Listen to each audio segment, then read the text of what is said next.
Алла ризалығы үшін жасалған әрбір іспен берілген затқа садақа дейміз. Берілетін садақаның үлкен-кішісі болмайды. Не берілсе де ықыласпен Алла разылығы үшін берілуі қажет. Оң қолың бергенді сол қолың көрмесін хадисіне сәйкес берілген садақамен жасалған жақсылықты жасырын жасау ең абзал амалдың бірі. Құран кәрімде 200 жерде Алла жолында садақа беру, мал сарп ету жайында баяндалады. Яғни Алла берген нығметті Алла жолында жұмсау сауапты амал екені айтылады. Шексіз нығмет иесі болған Алла мақлұқаттың табиғатында өзгеге жәрдем ету, барын бөліп беру сезімін жаратқан. Жасалатын жақсылық істің садақа болуы үшін діни тұрғыдан 3 ерекшелікке ие болуы керек. Мұқтаж жанға беру. Алла разылығы үшін берілуі. Берілген садақа өз мүлкінен, адал табысынан болуы тиіс. Ислам өзгеге жәрдем беруді бұйыратын дін. Адамзат тарихына үңілгенімізде, исламға дейін бірде-бір елде жарлы мен байдың, әлсіз бен күшінің, әйел мен ердің арасындағы құқық пен теңдік болмаған. Ал ислам діні адамдар арасындағы теңдікті орнатып, бай мен жарлыны жақындатып, бір-біріне көмек қолын созуды, қарайласуды мұсылманға міндет әрі сауапты амал екенін сүйіншіледі. Әлемдегі барлық жаратылыс адамзаттың игілігіне берілгенімен, бүкіл жаратылыстың шын мәніндегі иесі Алла қалаған құлына дәулет беріп, қаламағанына бермейтінін мына аятта баян етеді. Сен айт, патшалықтың иесі болғаны Алла. Қалаған адамыңа патшалық бересің, қаласаң одан тартып аласың, ықыласың түскенге үйіп төгіп байлық бересің де, қырыңа алғаныңды қор етіп қоясың. Игіліктің бәрі өз қолыңда. Сенің құдіретің бәріне толық жетеді. Алла біздерге мал мүлік берсе, Алланың берген нығметіне шүкіршілік етіп, орнымен жұмсап, шүкіршілігі ретінде Алла разылығы үшін белгілі бір мөлшерін мұқтаждарға беру керектігін ескертеді. Бұл туралы Құранда былай дейді. Олардың малдарында қайыршының және сұрауға намысы жібермеген, жарлының да ақысы бар.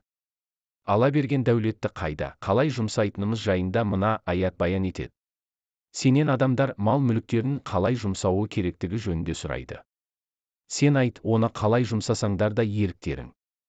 Ата-аналарыңа ма, туысқандарыңа ма, жетімдерге ме, пақырларға ма, әлде мүсәпір жолаушыға ма, бәрібір әйтеуір жасаған қайырларыңды бір Алла білмей қоймайды. 2 Бақара 215. Алла пендесін мал мүлікпен де сынайды. Ал шайтан болса, бізге сараң болуды үгіттеп, садақа беруден тосатын болады. Алла берген несібені игілікке жұмсамай, сараңдық жасағандар қараулығы өздеріне пайда жеткізеді деп ойламай-ақ қойсын. Ол өздеріне зиян. Сараңдық еткен нәрселері қиямет күнде мойындарына шынжыр болып оралады. Жер көктегі игіліктің иесі Алла кімнің не істегенін бір Алла түгел көріп тұрады. 3 Али Имран 180. Бірде пайғамбарымыз Алланың оған сәлемі болсын бен сахабаларының арасында мынандай әңгіме болады. Пайғамбарымыз Алланың оған сәлемі болсын.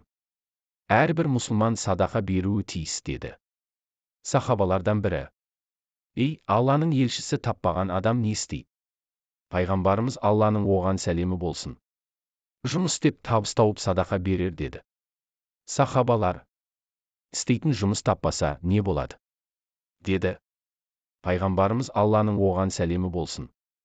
Мұқтаж болған жанға қандайда бір көмегін береді деді. Сахабалар. Жәрдем ететін адамда таппаса ше? Деп тағы сұрады. Пайғамбарымыз.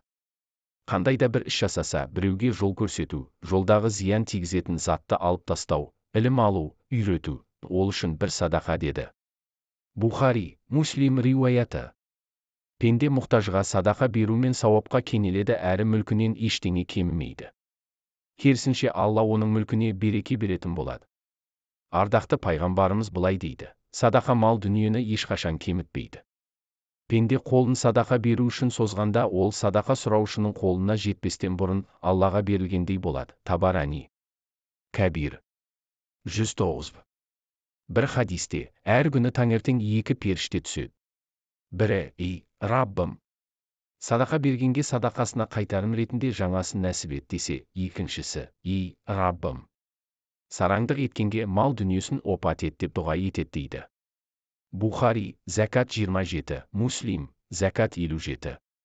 Адамның өмірінде берген 1 дирхам садақасы, өлім сәтінде берген 100 динар садақасынан артық, Әбу Дәуд хадисіне сай садақаны саулығыңда бер деген бабаларымыз 5 күндік тіршілікте ажал келместен, басқа бәле келместен алдын садақа беруді үрдіске айналдырған.